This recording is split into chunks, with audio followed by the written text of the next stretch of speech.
This is part 2 of interview questions and how to answer them. My name is Alan Terry. I am the owner, founder of Daniel Ernest recruitment business. Hope you enjoy. Please feel free to subscribe, and I will look forward to giving you more insight about this very interesting topic.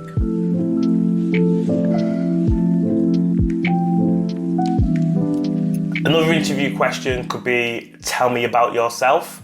This is another great question, and you don't want to go into too much overshare again. So tell them about yourself. Obviously, they've got your CV, your resume, they know about your skills, where you've worked, what you've done. So this is a bit more into your hobbies and interests. So for example, myself, if someone said, tell me about yourself, I would be saying I'm passionate about reading, about entrepreneurship. These are the types of books that I've read recently. I'm also someone who likes to keep active and fit. I've done Snowdon a couple of times, and tell them about your experience of doing it. So I'll be talking about my experience of climbing Snowdonia. I'll be telling them that I'm obviously married, children, but I won't be oversharing too much. I'll be just giving them a brief overview about my family, my hobbies, my interests, what excites me, and then I'll be throwing it back to them and say, I would love to know a bit more about your company and what interesting things do you do. So again, it's always easier if you've got a passion or if you've got a hobby to answer this question, but you don't want to go on too much on that question. So talk about your passion, talk about your interest, talk about your hobby, and keep it nice and light, answering that question. Another question that can be asked as well is, tell me about something you have accomplished that you are proud of. So again, like I've said, I've done Snowdonia, so you could literally answer that question again, or you've answered that question anyway, so that question might come up, but giving them an example or giving them information about something that you're proud of, make it about, well, it's up to you because you're in the hot seat, but I would make it about something that I've done kind of recently, or at least within the last couple of years. And if it's something big, maybe from way in the past, then obviously talk about that. So you may have done a marathon, you may have saved someone's life.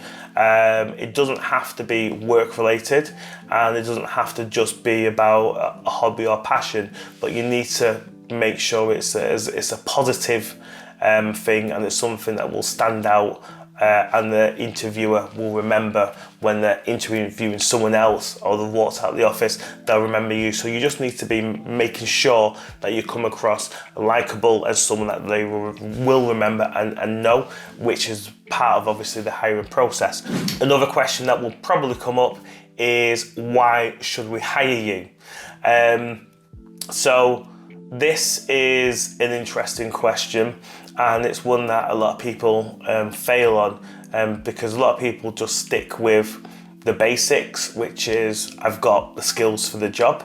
But when you are interviewing, the reason why someone will hire someone is not just because of the skill set, it's about the personality.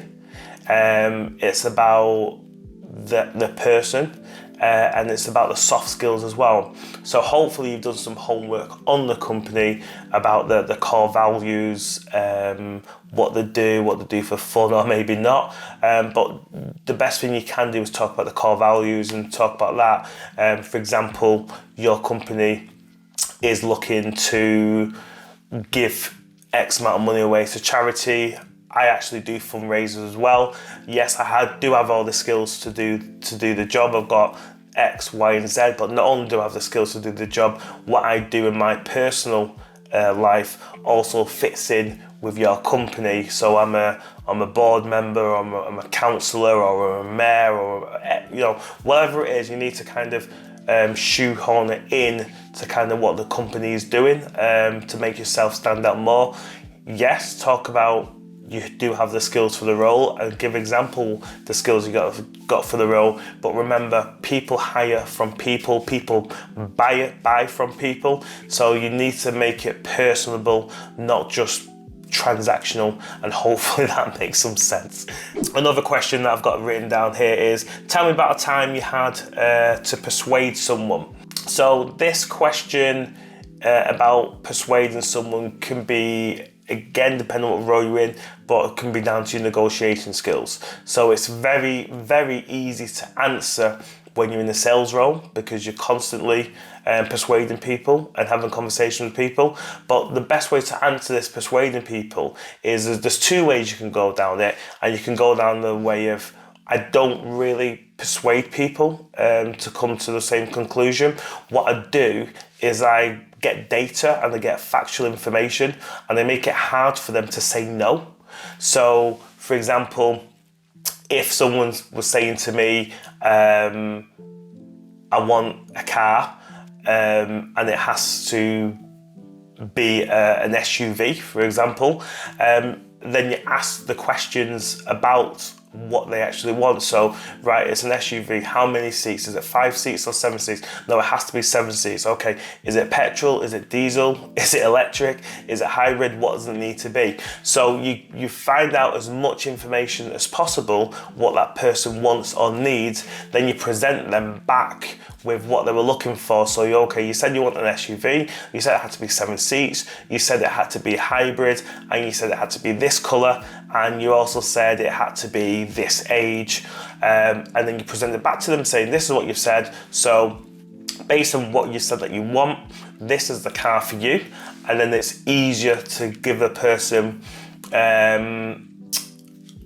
well, not persuade, but it's easier to basically close that person or get that person to think the way that you feel, that you're thinking, by presenting the information. So you can do it that way by talking about asking questions, or you can go down the persuasion way. I was just saying, well, the way I work is my skills with empathy, my skills with listening works really well. So the way I persuade someone to do something is literally just by talking with them and making them see reason that it's a good reason for them to do it. But I always go down the data road and collect information. But again, it depends what you're looking for, so entirely up to yourself. Another question is, tell me about a time where you've had to handle a lot of pressure.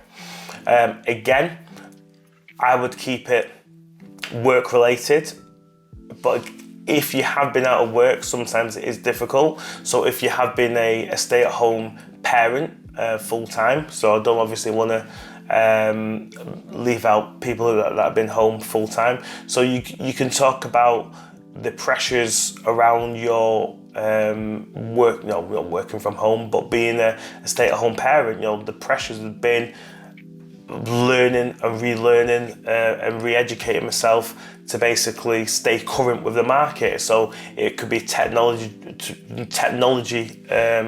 driven in terms of taking some courses, skilling up, reading ebooks, and learning in that way. It's a great question. It's something that you definitely need to prep for.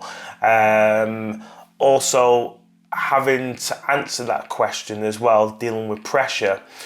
If you are in a high pressure job anyway, it's kind of easy to say. So if you're managing, let's say, 10 people, and out of those 10 people, they're managing another 15 people, then that's an easy answer. So yeah, the pressure in my job is dealing with the amount of direct results to me and indirect results to me, and making sure I understand each and every person, what they're doing. And also you can do it on the softer side as well, is depending on how your character is. So if your character is about more knowing about your staff, knowing about your team, and say, sometimes I put a bit too much pressure on myself because I want to make sure the whole team are happy, doing well. And not only that, we celebrate success and we celebrate milestones and birthdays and how long they've been in the business. So I'm putting some pressure on myself by knowing, that Bob, he's been with us for 10 years, or Jill, she's just done her first deal, or Sarah, she's done X and Y. So that's the kind of pressure I put on myself to be better and to do better by my team. This question always comes up. Have you got any questions for me? What questions do you want to ask me? Please, please, please, please do not say, oh, you've answered all my questions. Thank you very much.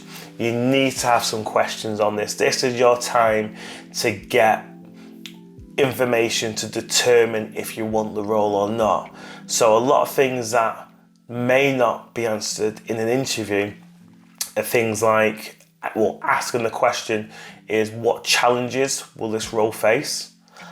So how will this role be challenging in a positive way and a negative way as well? So the challenges obviously could be a new project, the hours, traveling, skilling up, courses. So you need to be asking them what challenges will this role face, and it can go into several different layers of questions when they start speaking. So you really need to ask as many questions to determine that you really do want the role or not.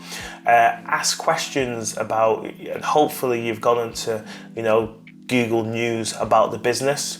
Again, depending on the business, and they'll have something on their page what they've done recently, or maybe on the website what they've done recently, and you ask them, can you tell me more about this? Why did you go in that direction? How's this helping your business? And then you can throw some of the questions to them. You've asked me whether I want to be in 5 years' time. Where do you see the company in 5 years' time? But obviously you need to put that in a very delicate way, rather than come in abrupt. But you can put in a way of, I'm really passionate about the company. I've seen that you've been trading now for 25 years. I've heard that you've got growth plans for the business. So can you help me understand where do you want the business to be within 5 years' time? So asking those questions as well, because it's a two-way process. It's not just you sat there nodding, smiling and giving all your answers the best way possible. The interviewer should be able to answer those questions as well. If they can't answer those questions, well, that's a different story. But it's how they answer those questions as well. So if you're asking some good questions, it will give you a lot of information about the interviewer. And if the interviewer is going to be your direct report, your manager, someone that you're going to be working for, then it's good to ask them some positive and some challenging questions as well, so they get thinking and you see how they respond, because it's obviously a first date. So it's going to be kind of smiles and nice, but you want to see, if you ask a question, how do they think, how do they feel, and it will give you a snippet of an insight on what kind of person they may be and the manager they may turn out to be for yourself individually. So that's one question you should definitely prep on, is, do you have any questions for us? Another question is, tell me about a time you failed or made a mistake. This one, for me personally, the way I work and believe, is I think failing and making mistakes are great.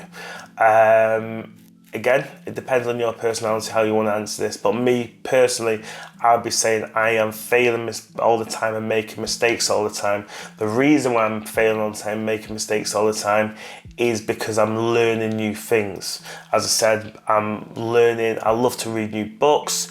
I love to learn about entrepreneurial visionaries. So I'm making mistakes in my assumptions about how people set up a business, how people started, and I'm making mistakes all the time, because I believe if you're not making mistakes, you're not learning anything. It's easy to get all the answers right all the time when you know.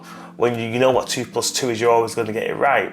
But when you start to go into heavy equations, astrophysics, quantum entanglement, quantum physics, then you're going to get everything completely wrong because you're learning something new.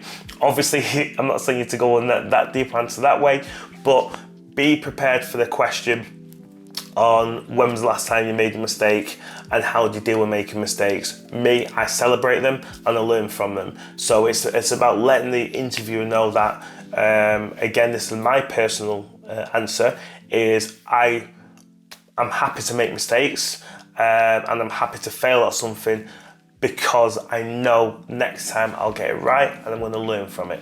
These are just some, I could go on and on and on. These are some basic questions that always get brought up in the when you're being interviewed. Hopefully that has been informative for you. I am going to start doing more videos like this on YouTube, so please remember to like and share this video, and I'll be giving you more hints and tips around recruitment, around consulting, and just about skilling up. So have a great day, and I'll see you in the next video. Take care.